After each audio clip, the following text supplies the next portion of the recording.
Bonjour ou bonsoir à vous. On se retrouve aujourd'hui pour le 55e épisode de 3 minutes de culture. En ce jour, je parlerai des origines de l'alphabet cyrillique, de son début avec Cyril et méthode, de la création de l'alphabet glagolitique précédant l'alphabet cyrillique, des motivations de cette création, des démarches, et de ce qu'elle a permis, de ce qu'elle a engendré. À la fin de cette vidéo, si celle-ci bien évidemment vous a plu, n'hésitez pas à vous abonner, cela m'aiderait grandement. Notre histoire commence avec deux frères, Cyril et Méthode. Cyril est le plus petit, d'une fratrie de 7. Méthode est l'un de ses 6 frères. Ils sont tous deux nés au sein de l'Empire byzantin, à Thessalonique, en actuelle Grèce. D'un père au placé militaire et d'une mère qui serait sans doute slave, car ils parlaient apparemment la langue. Et d'autant plus ils étaient dans une région fortement peuplée de Slaves. Mais bon, il n'y a pas un consensus unanime sur le fait que leur mère soit slave. Mais on va partir de ce principe-là.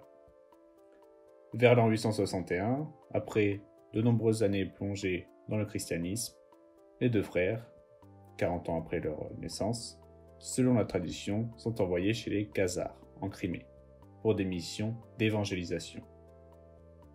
Là-bas, ils trouvèrent le corps du pape Clément Ier, dont je parlerai un peu plus tard, c'est pour ça que je vous en parle maintenant, qui aurait été exilé.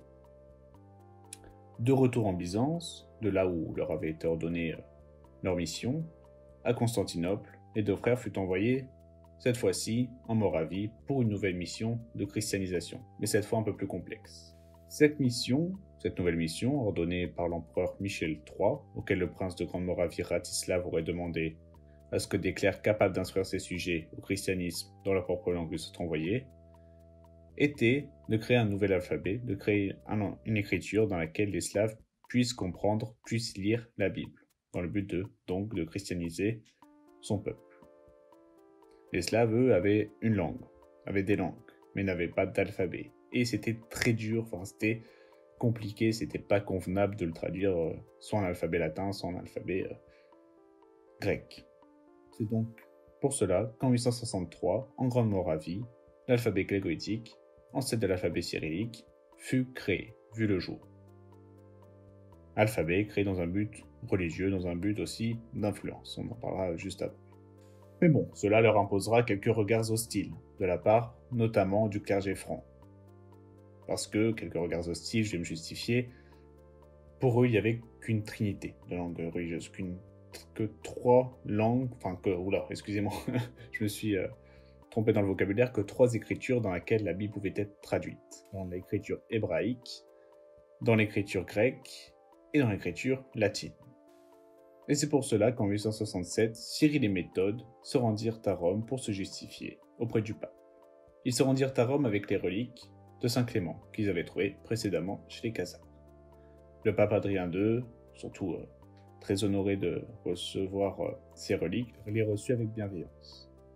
Adrien II avait compris que l'intégration des Slaves qui s'est installée durant les derniers siècles en très grand nombre sur les territoires placés entre les différents empires, pouvait jouer d'un grand rôle de pont, contribuant à une union des chrétiens, un statu quo en Europe, limitant les guerres, permettant plus de commerce, et d'étendre l'influence du pape.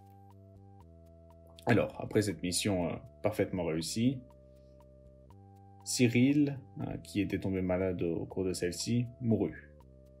Méthode, lui, revint en 870 en Moravie, où il fut, super accueil, emprisonné par des missionnaires francs. Il fut libéré sous pression du pape Jean VIII en 873.